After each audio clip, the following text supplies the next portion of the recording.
Bien, regresamos entonces, estamos con la ministra Paola Bustamante, ministra del MIDES, del Ministerio de Desarrollo e Inclusión Social, con quien vamos a hablar de la pobreza y las proyecciones para el año 2015. Ministra, muy buenas noches, gracias por estar con nosotros en el programa. Muchas gracias por la invitación. Bien, antes de entrar a temas específicos del MIDES, me gustaría tratar algunos temas, llámese tal vez filosóficos, educativos, digamos, sobre el tema de la pobreza en el Perú.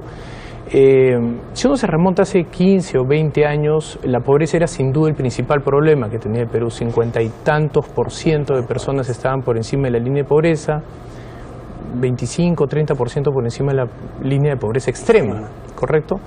Y eso ha ido cambiando mucho en los últimos años. Tal vez la primera pregunta que se hacen algunos es si era necesario contar con un ministerio específico para atacar a la pobreza, si era necesario un ministerio que dirija, digamos, de alguna manera las políticas, centralice las políticas sociales. Bueno, cuando se decide crear el Ministerio de Desarrollo e Inclusión Social, uno de los temas centrales como objetivo del ministerio es reducir, ¿no?, y cerrar las brechas que existen. Y cuando hablamos de brechas, y aquí el tema de la pobreza no es trabajo de un solo sector, no es solo trabajo del ministerio, es un trabajo intersectorial e intergubernamental. Por lo tanto, cuando hablamos de reducir pobreza, de llegar a quienes más lo necesitan, hablamos de ¿qué? Hablamos de pobreza monetaria, solamente de cuánto dinero tiene que tener la familia para saber si es pobre o no, si le alcanza con la canasta, si es solo alimentos. Nosotros desde el gobierno, ¿sí?, con la creación del ministerio, lo que hacemos es poner en la agenda que tenemos una tarea, que hay poblaciones que viven en zonas de frontera, en zona de Amazonía, en zona altoandina, en zona de conflicto armado, como hemos visto, por ejemplo, toda la zona del Braem, del Guayaga, que está mejorando cada vez más, que no tienen agua, saneamiento, luz, conectividad. Y conectividad hablamos de internet, hablamos de caminos, de accesos. Entonces, lo que hacemos desde el ministerio es contribuir a la coordinación de estas políticas sociales, de estas políticas de inclusión social, para que estos servicios lleguen a estas poblaciones. Nosotros siempre decimos, trabajamos de lo rural a lo urbano. ¿Sí? ¿Por qué? Porque en el país existe una política social. ¿Sí? Hay una voluntad en nuestro país, yo creo que de todos, de salir adelante. Somos peruanos emprendedores, peruanos y peruanas emprendedoras, y queremos siempre mejorar. Pero ¿cómo mejorar si no se tienen acceso a las mismas oportunidades? Entonces, el ministerio lo que hace es poner en la agenda que todo peruano y peruana que nazca, ¿sí?, más allá del lugar donde nazca, ¿sí?, tiene que tener acceso a servicios básicos, educación, salud, los que te acabo de mencionar además, ¿no? Y eso va a generarles oportunidades. Entonces, en función a ello es que vamos a ir de manera concreta reduciendo pobreza, porque van a tener acceso a oportunidades, van a tener acceso a servicios, van a poder trabajar, tener un emprendimiento, un pequeño negocio que les permita salir adelante. Obviamente de la mano con las políticas económicas, porque si el país no crece, obviamente se vuelve mucho más difícil avanzar en la reducción de la pobreza. Lo que nosotros podemos señalar de manera bastante concreta es que cuando comienza el gobierno se plantea reducir la pobreza extrema al 5%. Hemos llegado en el 2014, con los datos del primer semestre, que ya estamos en 4.7%. ¿Eso qué significa en datos concretos? Significa que más de 350.000 personas, peruanos y peruanas, han salido de la pobreza extrema. Y más de 1 millón en los últimos 2 años, 13, 14, han salido de la pobreza. Eso significa que estamos trabajando no solamente para que llegue mayor ingreso a las familias, sino para que tengan oportunidades. La reducción de la pobreza extrema en el Perú, para los que hemos estudiado el tema a fondo, debe ser un caso casi singular, ¿no?, en la historia del mundo, porque reducirla de 25% a menos de 5% en un tramo de ¿cuánto? ¿8, 9 años? Efectivamente, lo que sucede es que se han dado políticas, bueno, para comenzar el crecimiento económico en nuestro país ha sido un factor importante, pero lo otro está directamente vinculado con políticas focalizadas, con programas sociales focalizados. Y aquí yo me permitiría además explicar un poquito más, porque muchas veces se señala que el programa social es asistencialista, visto como programa social igual a asistencialismo, cosa que es absolutamente falsa, ¿no? ¿Por qué? Porque tenemos programas sociales y el programa social tiene como objetivo llegar a solucionar de manera temporal un problema que debemos darle solución permanente, ¿no? Entonces, por ejemplo, aquí... Tal vez para explicar eso mejor, primera pregunta sería, ¿qué porcentaje de los programas sociales están destinados a pobreza extrema y qué porcentaje están destinados a pobreza per se? Que tienen dos líneas, digamos... Siempre hablamos en términos monetarios, sabemos que son multivariables, multidimensionales, pero al final, como bien dice Vaya, que ha sido gran estudioso de esto, todo se puede cuantificar, todo se puede monetarizar. Entonces, ¿qué porcentaje de las políticas sociales están destinadas a específicamente la pobreza extrema?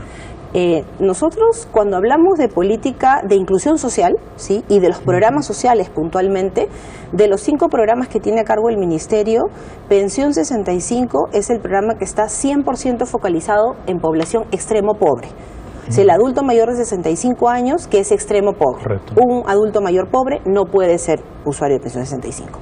Luego continúa el programa Juntos, el programa Cuna Más, el programa Jacuwiñay. ¿Por qué? Porque llegan a familias en extrema pobreza y en pobreza.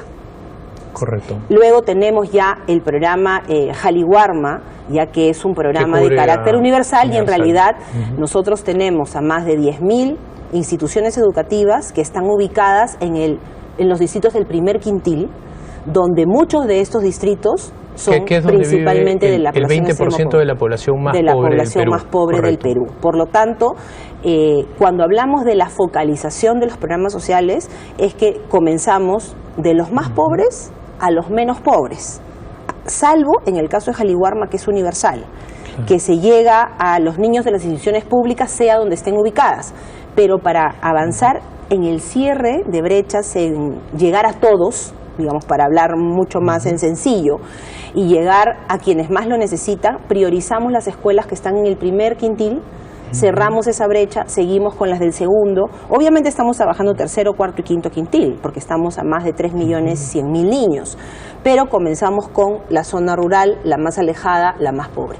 Por eso que parte de las decisiones que se han adoptado desde el gobierno durante el año 2014 es priorizar, por ejemplo, todas las comunidades que están en la Amazonía. Ahí estamos planteando de manera muy concreta los paquetes completos, ¿no? Las plataformas itinerantes, ¿no? Por ejemplo, de acción social, que son los PIAs, que además estamos próximos a tener un mayor número de PIAs para llegar con los servicios del Estado. Entonces, cuando hablamos de reducir pobreza, hablamos no solamente de que llegue más liquidez al bolsillo de la gente, sino principalmente también el acceso a servicios básicos, educación, salud, agua, saneamiento. Solo para aclarar el tema de multidimensionalidad, digamos, de la métrica, que fue algo muy discutido a comienzos de este gobierno, me parece de manera innecesaria e injusta, pero bueno, cada académico tiene la libertad, pues, de hacer con la data lo que quiera, ¿no? Finalmente, la línea que mide la pobreza y la pobreza extrema sí son multidimensionales, o sea, están medidas en términos monetarios, pero la canasta básica no mide solo necesidades básicas alimenticias, sino también de servicios, con lo cual estás cubriendo diversas dimensiones de la vida cotidiana. Definitivamente, ¿no? Es importante la medición vinculada obviamente con el ingreso, y en este caso básicamente el ingreso monetario, ¿no? Que nos da además, según la data que tenemos estadística que levanta el Instituto Nacional de Estadística, el INEI, nos da una foto sostenida que nos permite obviamente tener información estadística válida, confiable y que nos da realmente el norte de por dónde, o el diagnóstico de cómo vamos avanzando y si hay que tomar algunas decisiones en el camino. Pero también efectivamente se han incorporado, y nosotros desde el Ministerio sí estamos incorporando todas las variables multidimensionales, por decirlo de alguna manera, y es por eso que cuando se plantean las metas de gobierno de inclusión social, planteamos metas vinculadas con agua y saneamiento, por ejemplo, ¿no? Vinculadas con acceso a educación inicial, que no son metas todo al final que no, siempre todo igual se puede en la familia, cuantificar y se puede monetizar, ¿no? Igualmente vinculamos el tema de accesibilidad, ¿no? Vamos nosotros a hacer nuestra primera pausa. Estamos conversando con la ministra Paola Bustamante. Una pausa y regresamos.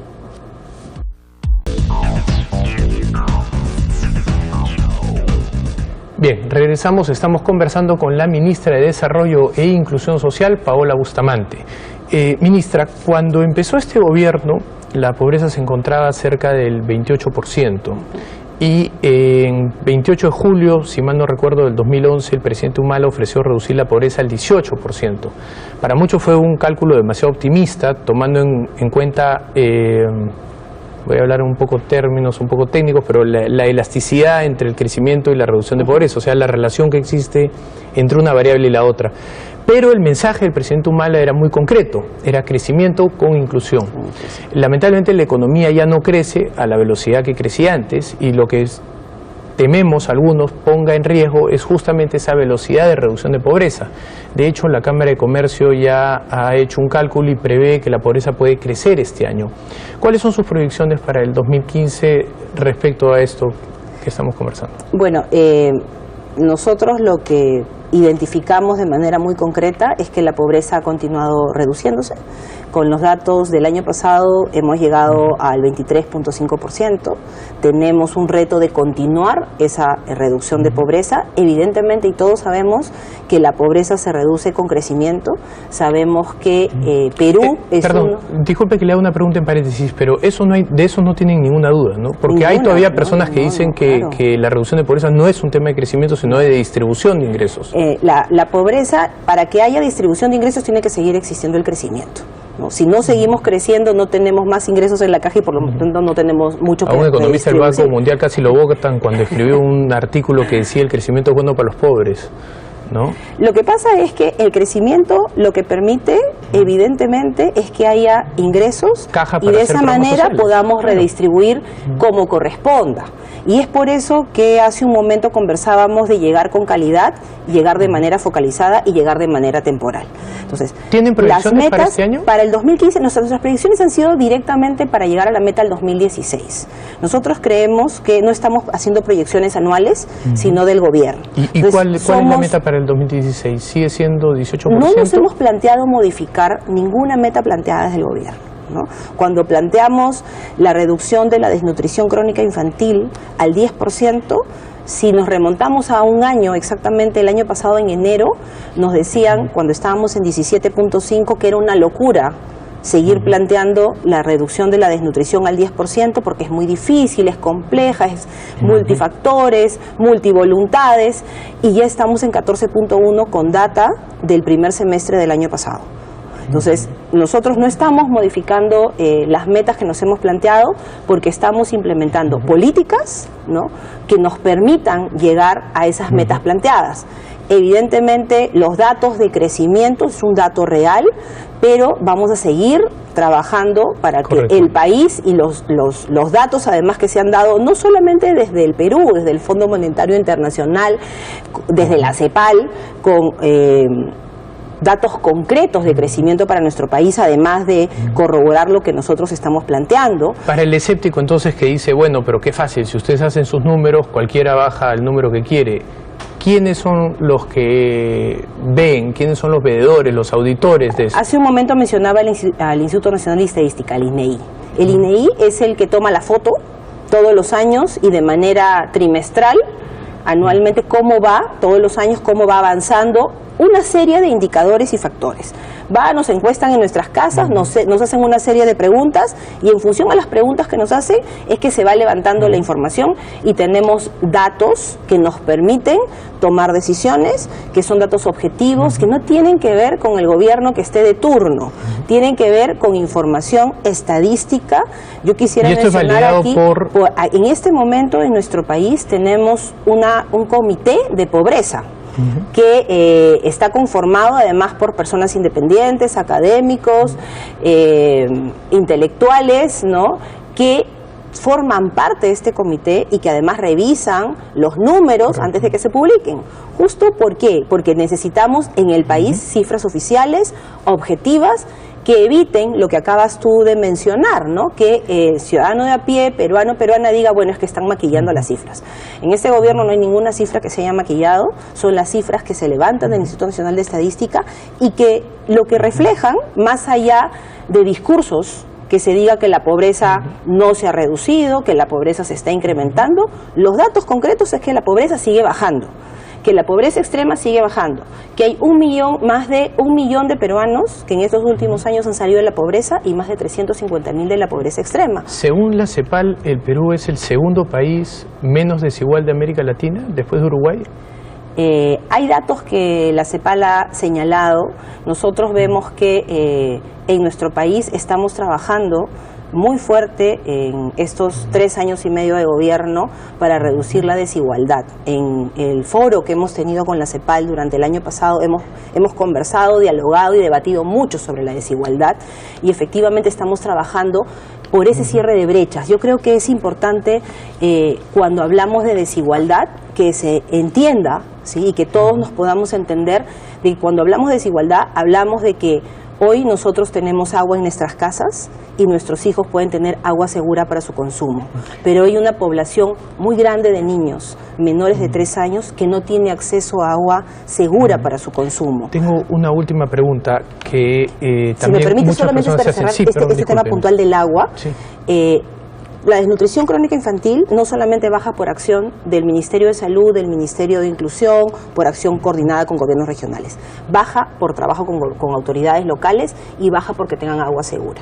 Hay una inversión muy fuerte. Todavía hay 9 millones de peruanos. Hay una inversión muy fuerte desde el gobierno. Hay 210 millones de manera muy concreta que el Ministerio de Vivienda ha transferido al Ministerio y nosotros estamos trabajando con 780 distritos, más de 8.500 comunidades y más de 750.000 peruanos y peruanas que este año van a tener acceso a agua clorada. Correcto. Por lo tanto, estamos realmente trabajando de manera muy concreta, con hechos concretos, con acciones concretas, con prioridad en los presupuestos para reducir estas brechas, ¿no?, este cierre de brechas y esta generación de oportunidades. Me queda medio minuto, quisiera hacerle una última consulta que se hacen también muchos televidentes y es el peligro de politización del MIDIS. El MIDIS hasta el día de hoy se ha mantenido dentro de un plano muy técnico. ¿Cuál sería su respuesta? Bueno, de manera bastante concreta, la decisión del presidente al crear el Ministerio de Desarrollo e Inclusión Social ha sido que sea un ministerio técnico, un ministerio que trabaje y plantee la estrategia de desarrollo e inclusión social articulada intersectorialmente, ¿no?, de manera técnica. El Ministerio en estos 3 años y medio ha planteado propuestas de nuevos programas sociales, de mejoras de programas sociales, de extinción de un programa social, todo basado en evidencia. No es la voluntad de una persona que entró o que salió y dijo a mí no me parece. Todo ha sido totalmente sustentado y documentado. El uso de pilotos, el uso de métricas, de evaluaciones, de seguimientos, de reportes, de abrir la información para que cualquier entidad pueda auditar, hacer evaluaciones y luego publicarlas. Tenemos muchas publicaciones. Y solo para cerrar, mencionar que durante el 2014 hicimos una campaña muy fuerte para evitar el uso político de los programas sociales en época electoral. Esa misma campaña, para que no lo utilicen los gobiernos regionales, los candidatos a gobiernos regionales, gobiernos locales, detectamos candidatos que ofrecían votos, programas sociales a cambio de votos. Eso se aclaró, se trabajó mucho con la Defensoría del Pueblo, se trabajó mucho con Proética y para este año vamos a sacar una campaña también. Hay que hacerla porque ya se acercan las elecciones. Así es, y va a ser hasta también hay que tener miedo va a durar un año. El Partido Nacionalista también. Aquí solamente mencionarlo que si nosotros hemos sacado una campaña como ministerio en el 2014, ha sido con el concurso y la voluntad del presidente, con la participación totalmente activa de la Premier, y así estamos seguros que se va a mantener durante todo el gobierno hasta el final. Lamentablemente se me acabó el tiempo. Muchísimas gracias por su visita. No, muchas gracias. Bien, eso ha sido todo con nosotros. Los esperamos mañana a las 10:30 de la noche en Rumbo Económico. Muy buenas noches.